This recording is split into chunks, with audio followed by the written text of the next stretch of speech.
Hello friends, இன்னைக்கு ஒரு snacks recipe முட்டை போண்டா தான் செய்ய போறோம். குழந்தைங்க பெரியவங்க எல்லாருக்குமே இந்த முட்டை போண்டா ரொம்ப பிடிக்கும். அதுவும் ஈவினிங் டைம்ல மழை பெய்யும்போது அப்படியே சுட சுட டீ கூட இந்த முட்டை போண்டா வச்சு சாப்பிட்டோம்னா ரொம்ப சூப்பரா இருக்கும். இப்போ வாங்க இந்த டேஸ்டியான முட்டை போண்டா 2 மினிட்ஸ்ல எப்படி செய்யறதுன்னு பார்க்கலாம்.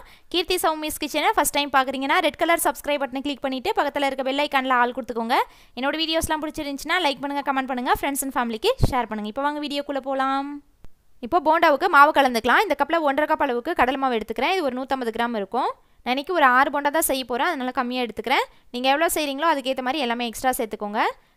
கிறிஸ்பினஸ்க்காக 1 டேபிள் ஸ்பூன் அரிசி மாவு சேர்த்துக்கிறேன்.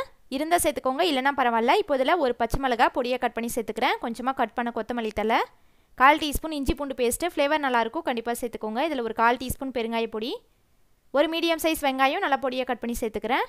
இது கூட ஒரு 1/4 டீஸ்பூன் உப்பு சேர்த்துக்கலாம்.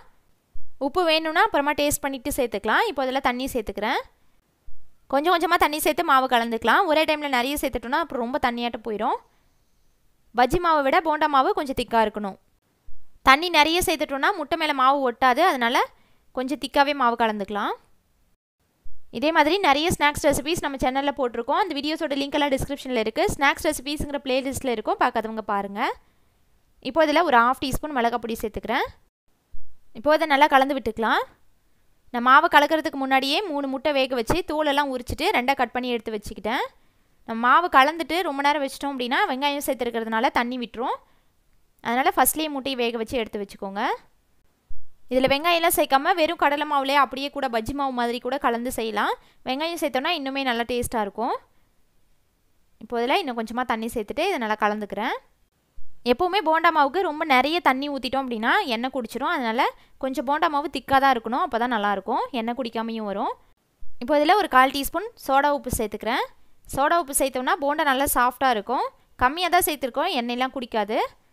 சோடா உப்பு சேர்க்க பிடிக்கலன்னா நீங்கள் சேர்க்க தேவையில்ல, ஆப்ஷனல் தான். இப்போ மாவு இந்த கன்சிஸ்டன்சிக்கு கலந்தாச்சு. இந்த மாதிரி கலந்து எடுத்து வச்சுக்கலாம்.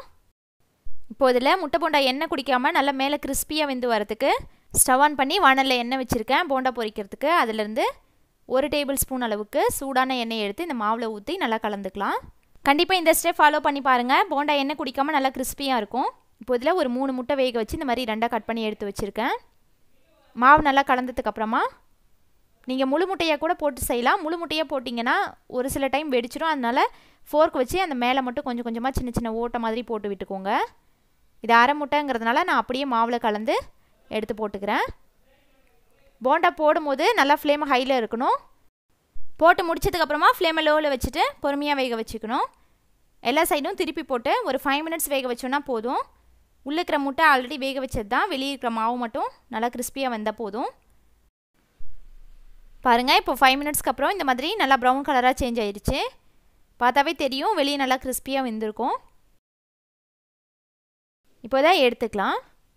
இதே மாதிரி வாழைக்காய் பஜ்ஜி, மிளகாய் பஜ்ஜி ரெசிபீஸ்லாம் போட்டிருக்கோம். அதெல்லாம் ரொம்ப சூப்பரான டேஸ்ட்டில் இருக்கும். அந்த வீடியோஸோட லிங்க் எல்லாம் டிஸ்கிரிப்ஷனில் இருக்குது, பார்க்காதவங்க பாருங்கள். அவ்வளோதான், நம்மளோட டேஸ்டியான முட்டை போண்டா சுட சுட சூப்பராக ரெடி ஆயிடுச்சு. இந்த ரெசிபி நீங்களும் ட்ரை பண்ணிவிட்டு ஃபீட்பேக் கமெண்ட்ஸில் சொல்லுங்கள். இந்த வீடியோ பிடிச்சிருந்துச்சுன்னா லைக் பண்ணுங்கள், ஷேர் பண்ணுங்கள். கீர்த்தி சௌமிஸ் கிச்சனை சப்ஸ்கிரைப் பண்ணுங்கள். தேங்க்ஸ் ஃபார் வாட்சிங்.